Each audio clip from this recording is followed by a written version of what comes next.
Hello बच्चों, कैसे हैं आप सब बच्चों। आज मैं हिंदी व्याकरण में लेके आई हूँ आपके लिए वाच्य। हमने वाच्य की पार्ट 1 क्लास में पढ़ा था, उसकी परिभाषा, उदाहरण, भेद।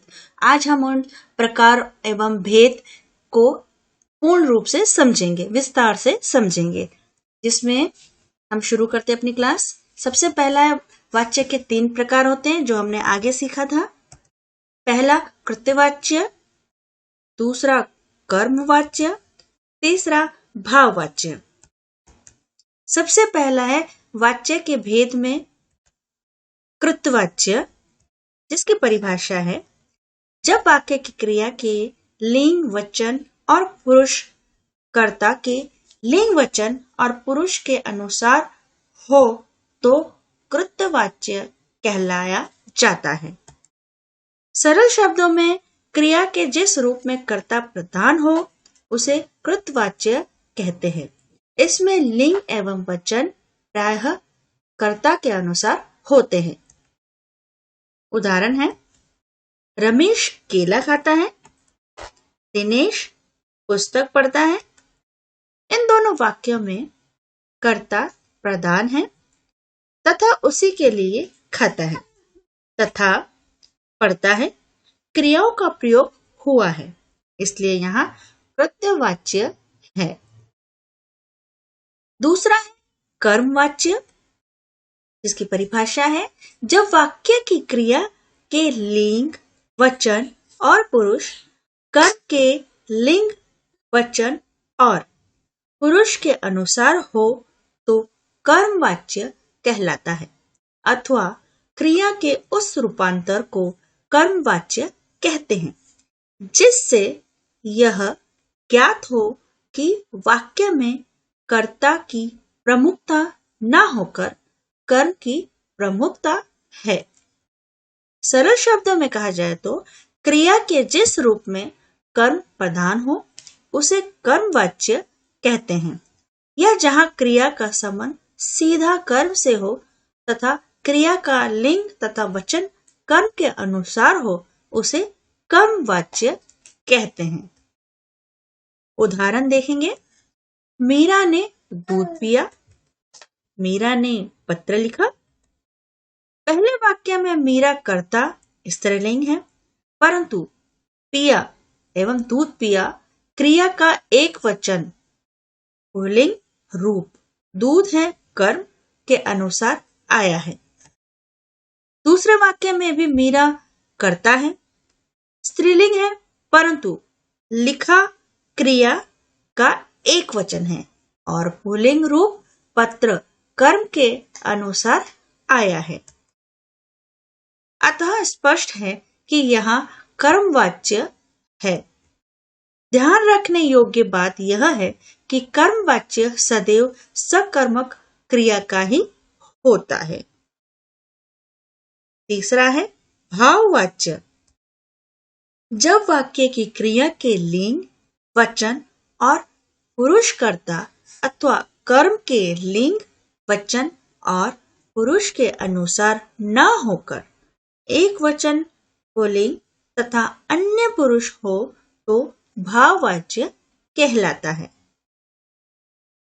दूसरे शब्दों में अगर कहा जाए तो क्रिया के जिस रूप में ना तो कर्ता की प्रधानता हो न कर्म की, बल्कि क्रिया का भाव ही प्रधान हो, वहां भाववाच्य होता है।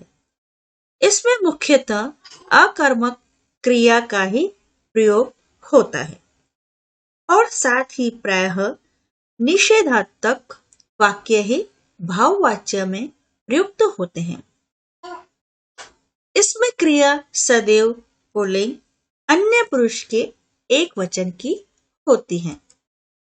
इसके उदाहरण हम देखेंगे, मोहन से टहला भी नहीं जाता, मुझसे उठा नहीं जाता, धूप में चला नहीं जाता।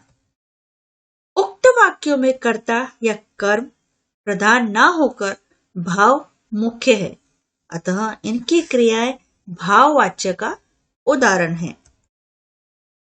ध्यान रखने योग्य कुछ बातें हैं। पहला, भाववाच्य का प्रयोग विवशता असमर्थता व्यक्त करने के लिए होता है। दूसरा, भाववाच्य में प्रायः आक्रामक क्रिया होती है। नंबर 3 पे है, भाववाच्य में क्रिया सदैव अन्य पुरुष, पुल्लिंग और एकवचन में होती है। कृत्यवाच्य से क्रमवाच्य में वाच्य परिवर्तन। कृत्यवाच्य से हमें क्रमवाच्य में क्या करना है? परिवर्तन करना है। तो हम कैसे करेंगे? कृत्यवाच्य से क्रमवाच्य में परिवर्तन के लिए हमें निम्नलिखित बातों का मुख्य ध्यान देना होगा। सबसे पहला है, कृत्यवाच्य के कर्ता के साथ यदि कोई विभक्ति लगी हो तो उसे हटाकर के अथवा के द्वारा प्रसंग का प्रयोग किया जाता है। तो पे है, कर्म के साथ कोई प्रसंग हो तो उसे हटा दिया जाता है। नंबर 3 पे है, कृत्यवाच्य की मुख्य क्रिया को सामान्य भूतकाल में परिवर्तित किया जाता है। आगे है, परिवर्तित क्रिया के साथ जाना क्रिया का काल, पुरुष, वचन और लिंग के अनुसार जो रूप हो उसे जोड़कर साधारण क्रिया को संयुक्त क्रिया में बदला जाता है। अगला हमारा कृत्यवाच्य से क्रमवाच्य में परिवर्तित कुछ उदाहरण। पहले हमने उन्हें परिवर्तित किया, अब उसके परिवर्तित किए हुए उदाहरण को हम देखेंगे। कृत्यवाच्य पहला, इन दोनों के उदाहरण हम देखेंगे, पर सबसे पहला हम कृत्यवाच्य के उदाहरण देखेंगे। तो उसमें पहला है, चित्रकार चित्र बनाता है। राधा नृत्य करती है। पुलिस ने अपराधी को पकड़ा। यह दुकान पिताजी ने बनवाई थी। निशा ने अच्छी कविता लिखी है। अब हम किसके उदाहरण देखेंगे? कर्मवाच्य के। तो उसमें पहला था चित्र। हमारा पहला देखिए, पहला हमारा चित्रकार चित्र बनाता है ना? तो उसके बाद हमारा इसमें क्या है? चित्रकार द्वारा चित्र बनाया जाता है ना? उसके द्वारा बनाया जा रहा है। राधा द्वारा नृत्य किया जा रहा है। पहले में था राधा नृत्य कर रही है और इसमें है राधा के द्वारा नृत्य किया जाता है। तीसरा है, पुलिस द्वारा अपराधी को पकड़ा गया है। यह दुकान पिताजी के द्वारा बनवाई गई थी। निशा द्वारा अच्छी कविता लिखी गई। ये है सारे उदाहरण। अब देखिए कृत्यवाच्य से भाववाच्य में परिवर्तित। अब हम इन दोनों में परिवर्तन करेंगे।